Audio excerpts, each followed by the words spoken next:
Hello, people of YouTube. This is Gray's Guitars. I am Steve Gray. Thank you for watching.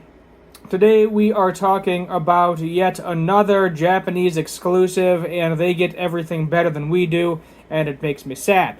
So, Fender Japan unveils limited edition Blue Flower Collection Nostalgic Trip to the Summer of Love. I love that Stratocaster. I love that Strat. The Acoustasonic, not so much. Looks like they got some cool merch there too. I don't know what they did to the finish on the Acoustasonic, but I'm gonna pass on that one. So Fender Japan limited run Blue Flower Collection revisits the 1967 Summer of Love with the stunning Stratocaster, Telecaster, and Acoustasonic models. The Fender Japan is once again captivating guitar enthusiasts with its latest limited run release. The Blue Flower Collection, this vibrant new series, harks back to the iconic Summer of Love in 1967, featuring three distinct models: the classic Stratocaster, the timeless Telecaster, and a modern twist with the Acoustasonic Telecaster. Prepare for a surge of retro-inspired style combined with Fender's renowned craftsmanship.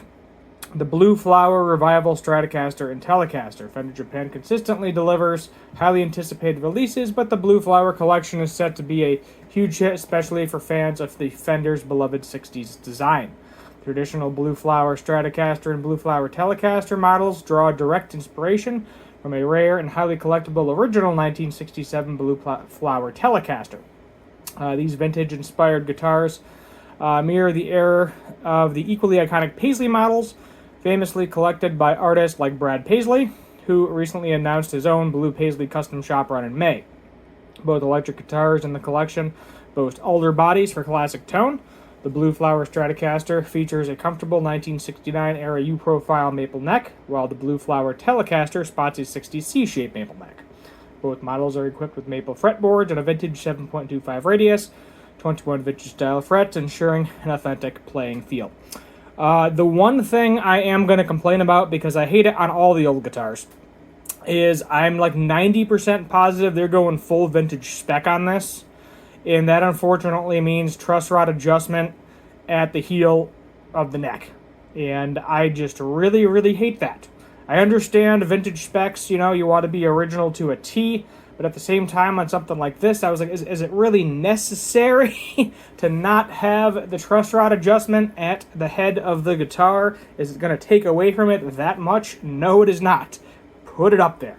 They need to just go away with it. That is a spec. That is a vintage era spec that I would argue that probably 85, I'm going to say 85, because there's always people that like the vintage specs.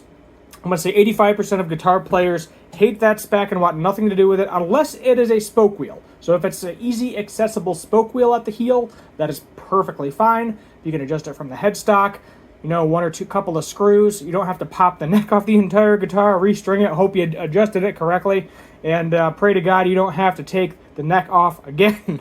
I have only ever owned one guitar like that, and I think it was a vintage spec. Was it a Mexican Strat? It was either a Mexican Strat or a Mexican Telecaster, one of the two.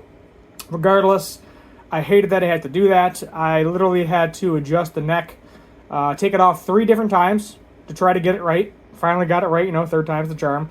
But then good old winter came around, and it needed an adjustment again, because a lot of the time certain guitars you can leave, sometimes you got to adjust them a little bit with the seasons. I have a Les Paul where every summer I believe I tighten it like a quarter turn, and then every winter I loosen it a quarter turn. And it's pretty much staying in the same spot the entire time. But certain guitars will do that, and you just have to adjust them more often, so that went away. So vintage voiced pickups and hardware. The late 60s inspired Blue Flower Strat comes loaded with a 3-period sensitive vintage voiced single coil pickups. It features the classic Strat control layout, 1 volume, 1 tone knob, and a 5-way switch. The hardware includes a vintage style 6-saddle synchronized tremolo and a Fender made Kluson style tuners, offering reliable performance and period correct aesthetics. The Blue Flower Telecaster is fitted with vintage voice tele pickups, a single volume and tonal dial, a 3-way switch. The model features a 3-saddle string-through body, Telecaster bridge with chrome barrel saddles, and the same vintage F-stamped tuners found on the Strat. Both the Blue Flower and Telecaster are competitively priced at some yen. I don't know what that is, US. Let's go ahead and take a look. So about $1,100 US. So 159,500 yen.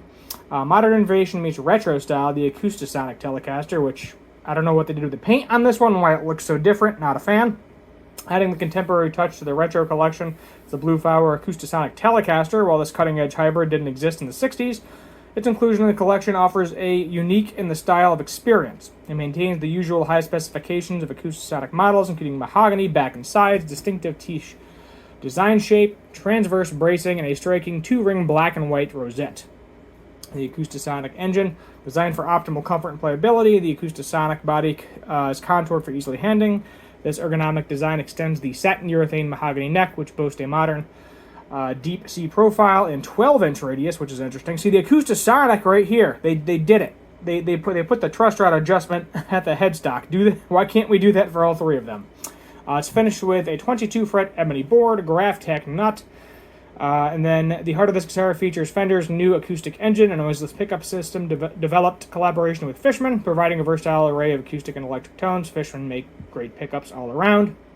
I know there's the Fishman Fluence. Is that the same company as the Fishman Acoustic? Because I know it was like only acoustic pickups forever, and then they came out with the Fluence, and everybody loves those things now.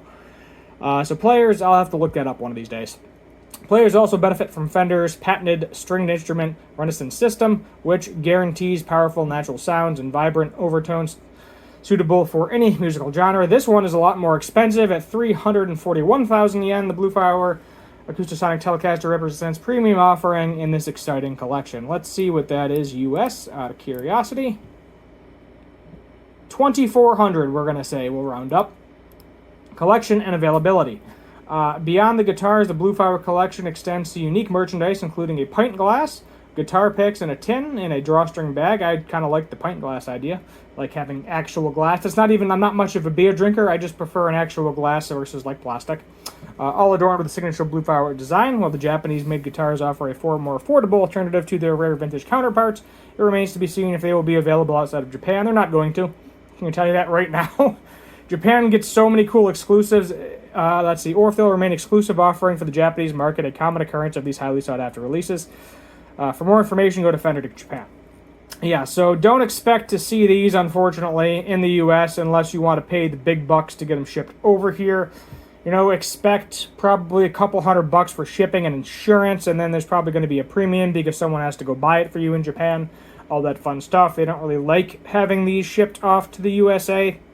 And that is why, if you ever watch Trogley Guitar Show, every time he has a Japanese Fender, he always blocks out the serial number for that specific reason. But these are cool. I really like them. If I ever end up in Japan one day, it's going to be really bad because I'm going to end up bringing back like 20 guitars if I find all of these crazy exclusive Fenders that keep popping up every couple of months or so. Honestly, the Acoustasonic is not doing it for me. Out of these three, I just really like the Strat, I think. I feel like the Telecaster, it looks like that might have a clear pickguard, perhaps. It does.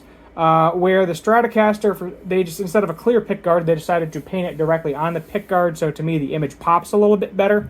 I think that's why I'm gravitating more towards the Strat, but regardless, three very interesting instruments. Cool instruments. As I said, you heard my one complaint about the Strat, the Telecaster. In terms of the Acoustasonic, if you like that, well, you are in luck because easy truss rod adjustments and you are not fighting it the entire time. Price-wise, I think the Acoustasonic, that seems a little high to me, maybe. I'm trying to remember what they're going for. I know there's like 2 or 3 different levels of them. This being a made in Japan one, that's probably why it's being put in the higher level. There's also more work because you have bracing and all other sorts of weird stuff they do. With the Acoustasonic, honestly, just buy a regular acoustic guitar, maybe. That's up to you. You know, I guess it depends on if you're good with the weight and the size and all that jazz and what you want to do with it at the end of the day if you wish to purchase that instrument. So I will just leave you there. Hit the subscribe button, turn on that notification bell, leave a like, share, comment, all that good stuff. Until I see you, as always, have a good one.